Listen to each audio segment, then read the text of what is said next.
तो दोस्तों, जैसा कि आप सभी जानते हैं, यूपी टेट की एग्ज़ाम डेट यहाँ पर घोषित कर दी गई है। नया आयोग ये परीक्षा यहाँ पर करा रहा है। तो आपको फालतू की चीज़ें नहीं पढ़ना है कि मैराथन पढ़ना है, फलाना पढ़ना है या मिलियन में सब्सक्राइबर उसके हैं तो वहीं से सब कुछ ऐसा आएगा, ऐसा नहीं है। आप दिल पे हाथ रख के देखिएगा, अभी तक आपने तमाम प्रतियोगी परीक्षाओं की तैयारी की गई है, कितने प्रश्न वहाँ से फंसे, कितने प्रश्न आए, वो आप सभी जानते हैं। तो आपको वही पढ़ना है। नया आयोग है, जो प्रश्न आपके परीक्षा में देखने को मिले और जो भी यहाँ पर आपको कराया जाएगा, जब आप परीक्षा देकर आएंगे तो कहेंगे कि हाँ, यहाँ से आपको बहुत कुछ मिला। तो उसी क्रम में यहाँ पर क्लास कराए जा रहे हैं। पहला प्रश्न आपके सामने है खाद्य जाल का। यूपी टेट 2026 में फतेह पाने के लिए इस बार यूपी टेट आपका होगा और इस बार आप सभी कहीं ना कहीं आने वाले समय में जब भी यहाँ पर वैकेंसी आएगी, भर्ती आएगी, आप शिक्षक बन पाएंगे। देखिए यहाँ पर खाद्य जाल, फूड वेब का मुख्य लाभ क्या है। पहले तो बात आपको पता होना चाहिए फूड वेब होता क्या है, तो पहले इसके बारे में यहाँ पर जान लेते हैं। देखिए यहाँ पर क्या दिया गया ताकि आप सभी जान सकें। देखिए फूड वेब की अगर हम बात करें, खाद्य जाल की बात करें, कई खाद्य श्रृंखलाओं का आपस में जुड़ा हुआ एक जाल होता है। ध्यान रखिएगा, यहाँ से अगर प्रश्न भी घुमाकर बन जाता है फूड वेब से संबंधित, तो ये कई खाद्य श्रृंखलाओं में का आपस में जुड़ा हुआ जाल होता है। इसका मुख्य लाभ है कि यदि एक जीव की संख्या कम हो जाए या वह समाप्त हो जाए तो दूसरे विकल्प मौजूद रहते हैं, जिससे पारिस्थितिकी तंत्र का संतुलन बना रहता है। यह प्रणाली पर्यावरण को अधिक स्थिर और टिकाऊ बनाती है। यानी मुख्य लाभ क्या है कि कोई भी संख्या कम समाप्त हो जाए तो एक दूसरे पर क्या रहते हैं, ये जो विकल्प मौजूद रहते हैं, तो उसको बोलते हैं फूड वेब। अगर यहाँ पर हम देखें ऑप्शन में, जब आपने यहाँ पर डिटेल पढ़ी है तो यहाँ पर साफ तौर पर दिया गया है जीवों के बीच अनेक खाद्य संबंध स्थापित करना, यानी एक से नहीं, एक दूसरे से जुड़े रहते ताकि विकल्प बना रहे। ऑप्शन सी यहाँ पर बिल्कुल राइट हो जाएगा। चलिए अगला यहाँ पर देख लेते हैं। अगला प्रश्न आपके सामने यहाँ पर क्या दिया गया, देखिए यहाँ पर दिया गया, निम्न में से कौन सा जैविक आवर्धन वायो मैग्निफिकेशन का उदाहरण है। पहले तो आपको पता नहीं, bio means living organism, magnification means किसी चीज़ को बढ़ते जाना, यानी बढ़ते जाना, लिविंग ऑर्गेनिज्म। वायो मीन्स, इतना तो मैंने आपको क्लियर कर दिया। अब इसको समझने के लिए मैं नीचे आपको डिटेल ले जाता हूँ, उसके बाद ही आप यहाँ पर इसका उत्तर दे पाएंगे। तो चलिए पहले मैं आपको यहाँ पर डिटेल दिखा देता हूँ। देखिए यहाँ पर डिटेल दी गई है और वायो मीन्स लिविंग ऑर्गेनिज्म, मैग्निफिकेशन जो बढ़ते जाना, यानी चीज़ का आगे और मैग्निफिकेशन होता जाना। अब मैं पहले यहाँ पर आपको बता दूँ, एक छोटे से उदाहरण के तौर पर मान लीजिए कोई छोटी मछली है, वो पॉलीथीन यहाँ पर वो खा लेती है, यानी हार्मफुल सब्सटेंस यहाँ पर खा लेती है, तो वो उसको डाइजेस्ट नहीं कर पाएगी, उसके लिए हार्मफुल होगा। और उसी मछली को बड़ी मछली यहाँ पर खा लेती है तो वो चीज़ उसमें पहुँच जाती है, वो भी उसके लिए हार्मफुल है, वो डाइजेस्ट नहीं कर पाती। इसी को ही बायो मैग्निफिकेशन यानी लेवल टू लेवल यहाँ पर चलता रह जाता है, उसको ही बायो मैग्निफिकेशन बोलते हैं। अब यहाँ पर हिंदी में समझते हैं जैविक आवर्धन यानी बायो मैग्निफिकेशन क्या है। देखिए यहाँ पर कहा गया, वह प्रक्रिया जिसमें विषैले पदार्थ जैसे कीटनाशक, जैसे डीटीटी या जो भी विषैले पदार्थ हैं, खाद्य श्रृंखला में ऊपर जाते जाते अधिक मात्रा में जमा हो जाते हैं। उदाहरण के लिए छोटे जीवों कम मात्रा पाई जाती है, लेकिन बड़े जीव उन्हें खाते हैं तो विष उनकी मात्रा शरीर में बढ़ती जाती, जिससे शीर्ष उपभोक्ताओं को सबसे अधिक क्या होता है, नुकसान होता है। तो ठीक है ना, छोटी मछली ने खाया, उसका हार्मफुल उसमें पहुँच रहा, उसमें और विषैले चीज़ें पहुँच गई, उसी को हम खा लेते हैं या उसको और कोई खा लेता, तो सबसे ज़्यादा नुकसान यहाँ पर देखने को मिलेगा, वही वायु मैग्निफिकेशन होता है। अब ऑप्शन के हिसाब से यहाँ पर देखें तो कीटनाशक का खाद्य श्रृंखला में बढ़ना यानी विषैले डीटीटी, तो यहाँ पर ऑप्शन आपका सटीक ऑप्शन होगा, ऑप्शन बी यहाँ पर राइट आंसर हो जाएगा। ठीक है ना, बी के साथ यहाँ पर जाएंगे। चलिए अगला प्रश्न यहाँ पर देख लेते हैं। यूपी टेट है और मैं आपको यहाँ से कहने जा रहा हूँ, यूपी टेट का जो चैनल टेलीग्राम मैंने ग्रुप यहाँ पर बनाया है, टेलीग्राम बनाया है, उसको जरूर ज्वाइन कर लीजिएगा। और ध्यान रखिएगा जो भी उसमें दिया जाए 1 महीने पहले 2 महीने पहले उसको जरूर पढ़ लीजिएगा, क्योंकि वहाँ से आपको बहुत कुछ मिलेगा यूपी टेट के एग्ज़ाम में। जिसने नहीं ज्वाइन किया चैनल टेलीग्राम ग्रुप वो पछताएगा, बाद में उसके पास कुछ भी नहीं रह जाएगा। वो मिलियन और लाखों के चैनलों का पेड कोर्स, लाखों चैनलों के वीडियोस देखते रहेंगे, मिलेगा कुछ भी नहीं, हासिल कुछ भी नहीं होगा। तो यहाँ पर अगला प्रश्न आपके सामने यहाँ पर दिया गया है, पारितंत्र इकोसिस्टम में ऊर्जा का प्रवाह कैसा होता है। देखिए अगर हम यहाँ पर देखें ऊर्जा के प्रभाव की अगर बात करें इकोसिस्टम में, तो जो एक दिशीय होता है, अनडायरेक्शनल होता है। और अगर सीधा क्वेश्चन आता तो आप ऐसे लिख सकते हैं, ऊर्जा का प्रभाव एक दिशीय होता है, अनडायरेक्शनल होता है। लेकिन क्या है इसका मतलब, क्यों होता है, उसके बारे में डिटेल में यहाँ पर देखेंगे। देखिए नीचे यहाँ पर क्या दिया गया, पारितंत्र में ऊर्जा का प्रभाव एक दिशीय होता है। ऊर्जा सूर्य से उत्पादकों में आती है और फिर उपभोक्ताओं तक जाती है और अंत में ऊष्मा के रूप में नष्ट हो जाती है और यह ऊर्जा वापस नहीं आती है।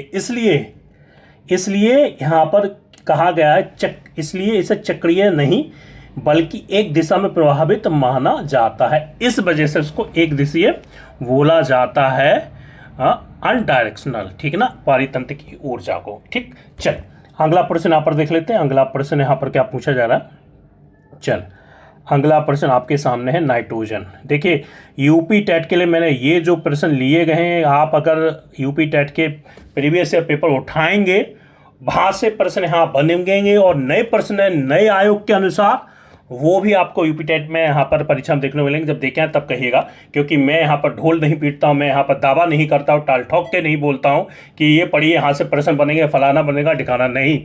जब आप परीक्षा देके आएंगे तब कहिएगा कि इस चैनल से आपको क्या मिला।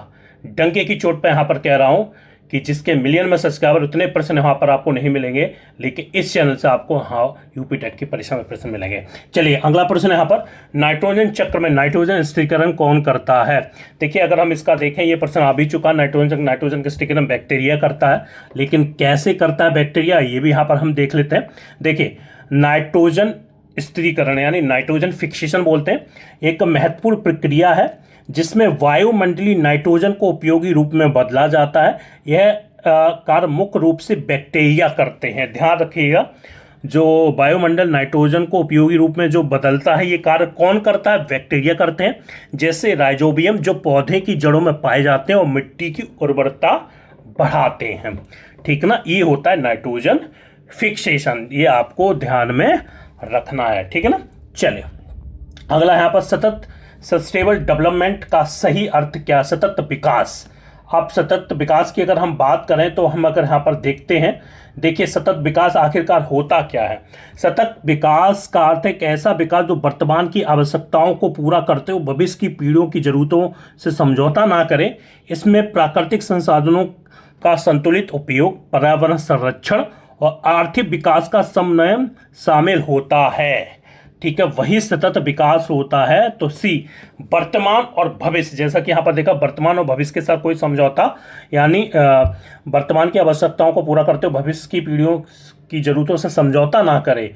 ठीक है, जहाँ पर भी आपको मिल जाए वर्तमान भविष्य दोनों की जरूरतों का संतुलन, वो होता है आपका सतत विकास, सस्टेनेबल डेवलपमेंट। आपको ध्यान में रखना है, ये पढ़कर आपको जाना है। ठीक है ना, ऑप्शन का सी आंसर यहाँ पर राइट आंसर हो जाएगा। चलिए अगला प्रश्न यहाँ पर पूछा जा रहा है, आपके सामने यहाँ पर दिया है, इसके डिटेल भी हम देखेंगे। अभी थोड़ा सा इस प्रश्न को देख लीजिएगा ताकि सारी चीज़ें क्लियर हो सके।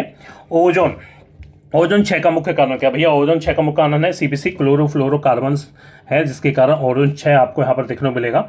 अब यहाँ पर इसकी अगर हम डिटेल देखते हैं तो देखिए मैं आपको यहाँ पर डिटेल दिखाने जा रहा हूँ। ओजोन क्षय का मुख्य कारण सीबीसी, एफसीएस, क्लोरोफ्लोरो गैसें हैं जो फ्रिज, एयर कंडीशन आदि से निकलती हैं। एक गैसें ओजोन परत को नुकसान पहुंचाती हैं, जिससे हानिकारक यूवी किरणें पृथ्वी तक पहुंचने लगती हैं। क्लोरोफ्लोरोकार्बन जो गैसें हैं वही कहीं ना कहीं नुकसान पहुंचा रही हैं और यूवी रेज आती जो हमारे लिए काफ़ी नुकसानदायक होती हैं। चलिए अगला प्रश्न यहाँ पर देख लेते हैं। अगला प्रश्न है यहाँ पर, निम्न में से कौन सा अच्छे संसाधन नहीं है। यहाँ पर अच्छे संसाधन नहीं है अगर बात की जाए तो अच्छे संसाधन क्या होते हैं, पहले वो आपको पढ़ना है। तो देखिए नॉन रिन्यूएबल यानी कहा जाता है अच्छे संसाधन नॉन रिन्यूएबल के तौर पर इनको बोला जाता है, और जो रिन्यू नहीं हो पाते हैं, एक बार यूज़ करें तो वो ख़त्म हो जाते हैं, उसको बोलते हैं नॉन रिन्यूएबल संसाधन। देखिए कोयला क्या एक गैर अच्छे नॉन रिन्यूएबल संसाधन, क्योंकि देखिए ध्यान रखिएगा, मैं आपको थोड़ा सा यहाँ पर ठीक कर दूँ ताकि आपको दिखने लगे।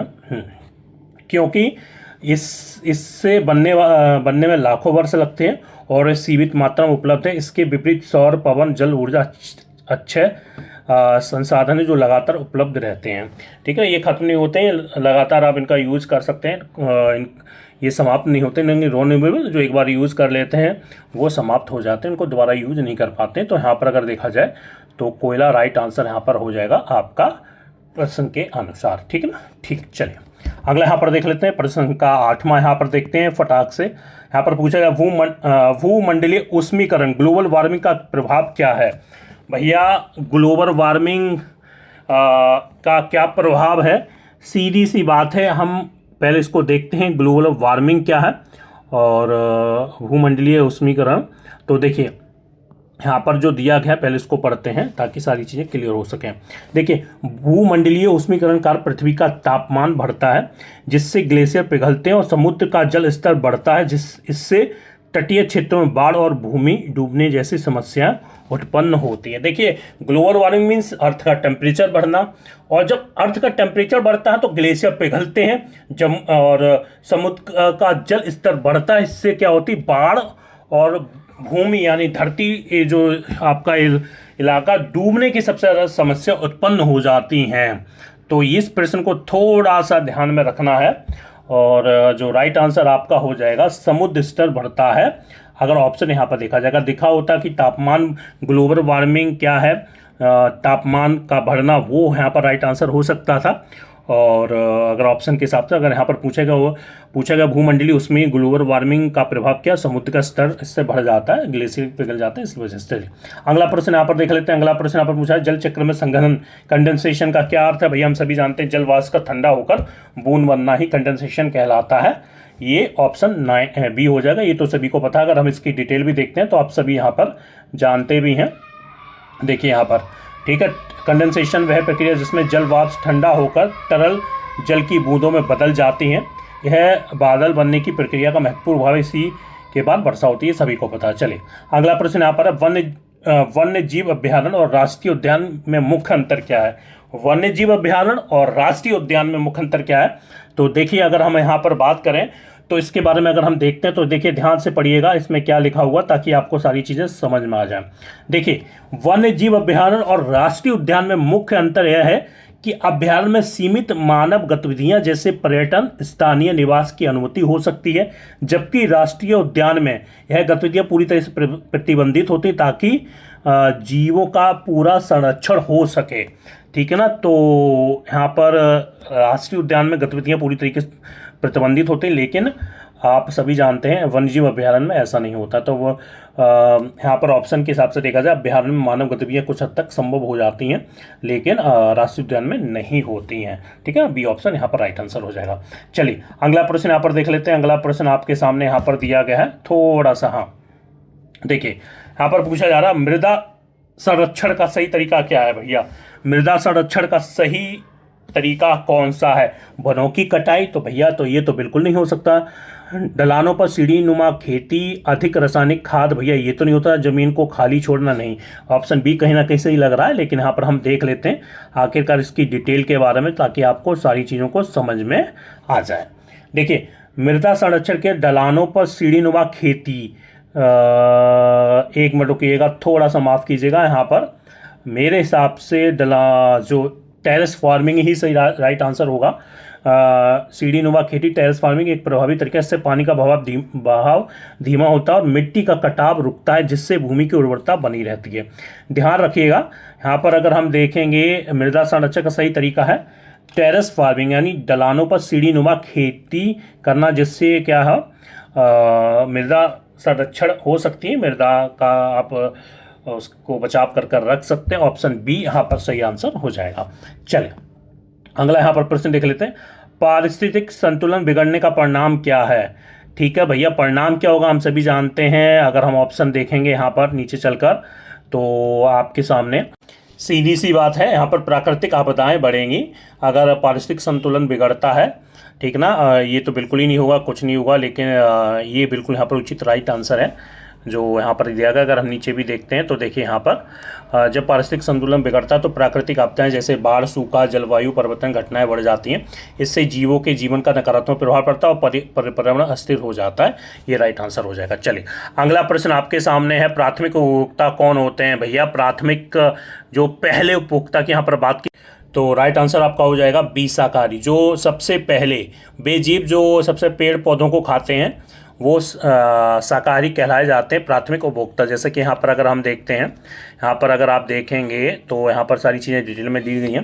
प्राथमिक उपभोक्ता वे जीव होते हैं जो सीधे उत्पादकों यानी पौधों को खाते हैं और सामान्यतः ये क्या होते हैं, शाकाहारी होते हैं और खाद्य श्रृंखला में दूसरे स्तर पर आते हैं। प्राथमिक उपभोक्ता ध्यान रखिएगा जो उत्पादकों सीधे पौधों को खाते हैं उनको शाकाहारी यहाँ पर बोला जाता है। चलिए कार्बन चक्र में CO2 का मुख्य स्रोत क्या? भैया कार्बन चक्र में CO2 का मुख्य स्रोत हम सभी जानते हैं प्रकाश संश्लेषण, ये सभी को पता है। इसकी डिटेल यहाँ पर देख लेते हैं। कार्बन चक्र में CO2 का प्रमुख स्रोत श्वसन रेस्पिरेशन है, जिसमें जीव ऑक्सीजन लेकर कार्बन डाइऑक्साइड छोड़ते हैं। इसके अलावा जीवाश्म ईंधन जलाने में CO2 की मात्रा बढ़ जाती है, ठीक है ना। फोटोसिंथेसिस यहाँ पर हो जाएगा, सभी माफ़ कीजिए श्वसन हो जाएगा, ऑप्शन नंबर बी, ठीक है ना। ऑप्शन नंबर बी के साथ यहाँ पर जाएंगे, थोड़ा सा माफ़ कर दीजिएगा, ऑप्शन नंबर बी श्वसन, ठीक है ना। श्वसन यहाँ पर राइट आंसर हो जाएगा। रेस्पायरेशन, कार्बन चक्र में CO का मुख्य स्रोत रेस्पायरेशन होता है, ठीक है। चलिए चिपको आंदोलन किससे संबंधित है? सभी जानते हैं चिपको आंदोलन के बारे में। ये पेड़ों की सुरक्षा के लिए, वन संरक्षण के लिए संबंधित है और जिसमें पेड़ों को बचाने के लिए यहाँ पर लोग पेड़ से चिपक गए थे और ये जो उत्तराखंड में इसकी शुरुआत की गई थी, जिसके मेन करता था कौन थे? सुंदरलाल बहुगुणा। इसकी डिटेल भी अगर हम नीचे देखते हैं तो देखिए यहाँ पर अगर हम पढ़ते हैं तो देखिए सारी चीज़ें दी गई हैं। चिपको आंदोलन का अर्थ है पेड़ से चिपक जाना। जब लकड़ी काटने वाले लोग पेड़ों को काटने आते थे तब गांव के लोग, खासकर महिला, पेड़ों के को गले लगाकर खड़ी हो जाती थी ताकि उन्हें काटा ना जा सके। यह आंदोलन उत्तराखंड में शुरू हुआ था। कब हुआ था? सन 1973 में इसकी शुरुआत हुई थी चिपको आंदोलन की। इसके मेन करता सुंदरलाल बहुगुणा थे। ये भी आपको ध्यान में रखना है, यहाँ से प्रश्न बनता ही बनता यूपी टेट में। तो ये कुछ प्रश्न यहाँ पर लिए गए थे और नए आयोग के अनुसार प्रश्न यहाँ से प्रश्न बनेंगे। यहाँ से 2-3 प्रश्न बन सकते हैं। चिपको आंदोलन कहाँ शुरू किया गया था? उत्तराखंड में। कब किया गया था? दूसरा प्रश्न 1973 में। मेन करता कौन थे? सुंदरलाल बहुगुणा थे। इस प्रकार के प्रश्न घुमा फिरा के यूपी टेट में बनते हैं। क्लास कैसा लगा कमेंट बॉक्स में जरूर बताइएगा और चैनल को सपोर्ट कीजिएगा। जब यूपी टेट देख के आएंगे तब कहेंगे यहाँ से आपको क्या मिला।